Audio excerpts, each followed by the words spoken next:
Welcome to our guide on how to search using the Accounts section on Twitter using your PC. Let's walk through the steps together. Step 1.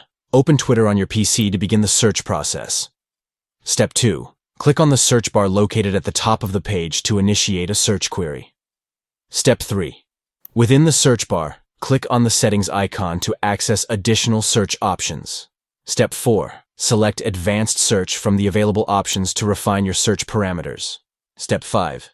Utilize the blanks provided in the Accounts section to filter search results based on specific criteria such as the account that made the tweets, the recipient of the tweets, or individuals mentioned in the tweets.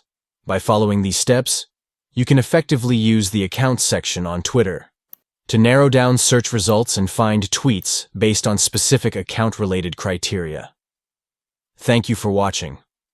We hope this guide has been informative in demonstrating how to search using the Accounts section on Twitter using your PC. Enhance your search experience on Twitter by leveraging the Accounts section to filter results based on account-specific details.